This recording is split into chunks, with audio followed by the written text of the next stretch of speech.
ایک جابر حاکم عمر اللیث ایک بار ایسا بیمار ہوا کہ طبیبوں نے اسے لا علاج قرار دے دیا۔ پھر ہر طرف سے مایوس ہو کر اس نے حضرت سہل بن عبداللہ سے درخواست کی کہ وہ اس کی صحت کے لیے دعا فرمائیں۔ آپ نے نہایت جرأت مندانہ لہجے میں فرمایا، دعا اس شخص کے حق میں اثر انداز ہوتی ہے جو اپنے گناہوں سے تائب ہو چکا ہو۔ اس لیے تم زندگی بھر کی معاصیت سے توبہ کرو، پھر میں دعا کروں گا۔ عمر اللیث نے بآواز بلند اپنے گناہوں کا اقرار کیا اور حق تعالی سے مغفرت کا طالب ہوا۔ پھر حضرت سہل بن عبداللہ رحمۃ اللہ علیہ نے عمر اللیث کو مخاطب کرتے ہوئے فرمایا، اب تم ان تمام قیدیوں کو رہا کرو جو تمہارے جور ناروا کو برداشت کر رہے ہیں۔ عمر اللیث نے کسی حیل و حجت کے بغیر تمام اسیروں کو رہا کر دیا۔ اس کے بعد حضرت سہل بن عبداللہ نے دعا کے لیے ہاتھ اٹھائے، اے اللہ، جس طرح تو نے اس شخص کو اپنی نافرمانی کی ذلت عطا کی، اسی طرح میری عبادت کی عظمت بھی اسے دکھا دے۔ ابھی حضرت سہل بن عبداللہ کے الفاظ کی گونج باقی تھی کہ عمر اللیث نے اپنے جسم میں نئی توانائی محسوس کی، اور پھر دیکھتے ہی دیکھتے وہ بستر علالت سے اس طرح اٹھ کھڑا ہوا جیسے کبھی بیمار ہی نہیں تھا۔ پھر حضرت شیخ رخصت ہونے لگے تو عمر اللیث نے نظر کے طور پر ایک کثیر رقم پیش کی۔ آپ نے شان بے نیازی کے ساتھ نظر قبول کرنے سے انکار کر دیا اور عمر اللیث کے محل سے نکل کر اپنی خانقاہ کی طرف روانہ ہو گئے۔ حضرت سہل بن عبداللہ کا ایک مرید بھی آپ کے ہمراہ تھا۔ اس نے حریصانہ لہجے میں عرض کیا، شیخ، اگر آپ حاکم کی نظر قبول فرما لیتے تو میں قرض سے سبکدوش ہو جاتا۔ میں اتنی معمولی رقم کس طرح قبول کر لیتا؟ مرید کی بات سن کر حضرت سہل بن عبداللہ نے فرمایا، معمولی رقم؟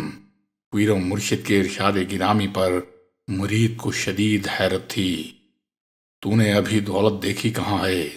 یہ کہہ کر حضرت سہل بن عبداللہ نے اپنے سامنے کی طرف اشارہ کیا، دولت اسے کہتے ہیں۔ مرید نے نظر اٹھائی تو ہر طرف سونا ہی سونا تھا۔ خلاق عالم نے جسے مرتبہ عطا کیا ہو اسے دولت کی تمنا کیسے ہو سکتی ہے؟ حضرت سہل بن عبداللہ نے فرمایا، روایت ہے کہ آپ پانی پر بھی اسی طرح چلتے جیسے عام راستے پر۔ کسی شخص نے کشتی کے بغیر آپ کو دریا عبور کرتے دیکھ لیا۔ پھر جب آپ کی اس کرامت کا شہرہ ہوا تو لوگوں نے برسر مجلس پوچھا، شیخ، ہم نے سنا ہے کہ آپ کو دریائی سفر میں کشتی کی ضرورت محسوس نہیں ہوتی۔ جواب میں حضرت سہل بن عبداللہ نے فرمایا، اب میں اپنی زبان سے کیا کہوں؟ میرے بارے میں مسجد کے مؤذن سے پوچھ لو، وہ جھوٹ نہیں بولتا۔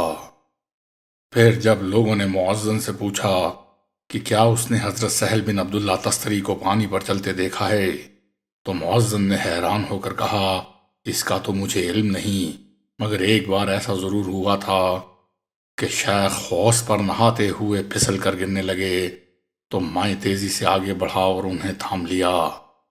لوگ مؤذن کی بات سن کر خاموش ہو گئے۔ مشہور بزرگ حضرت شیخ ابو علی دقاق رحمۃ اللہ علیہ فرماتے ہیں، حضرت سہل بن عبداللہ صاحب کرامت ولی تھے، مگر خود کو لوگوں کی نظروں سے چھپاتے تھے۔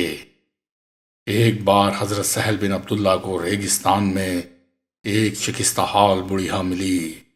آپ نے ضعیف خاتون کی مدد کرنا چاہی تو اس نے زمین سے کچھ ریت اٹھا کر اپنی مٹھی میں بند کر لی۔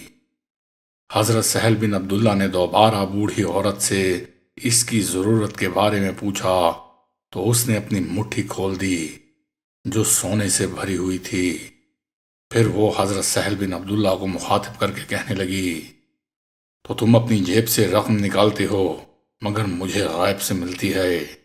یہ کہہ کر وہ بوڑھی عورت یکا یک غائب ہو گئی۔ پھر جب حضرت سہل بن عبداللہ مکہ معظمہ پہنچ کر طواف کعبہ میں مصروف تھے تو اچانک آپ نے دیکھا کہ وہ بوڑھی عورت بھی طواف کر رہی ہے۔ حضرت سہل بن عبداللہ کو اس بات پر بڑی حیرت تھی کہ ایک ضعیف خاتون کا دور دراز کا سفر طے کر کے بیت اللہ تک کس طرح پہنچی۔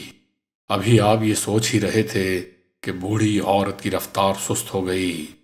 تھوڑی دیر بعد فاصلے کم ہو گئے اور جب حضرت سہل بن عبداللہ ضعیف خاتون کے نزدیک پہنچ گئے تو اس نے کہا، جو اختیاری طور پر یہاں آتے ہیں انہیں سواری کی ضرورت ہوتی ہے، اور جو اضطراری کیفیت میں سفر کرتے ہیں خدا غیب سے انہیں اسباب فراہم کرتا ہے۔ حضرت سہل بن عبداللہ تستری رحمۃ اللہ علیہ حضرت منصور حلاج کے پہلے مرشد و پیر تھے۔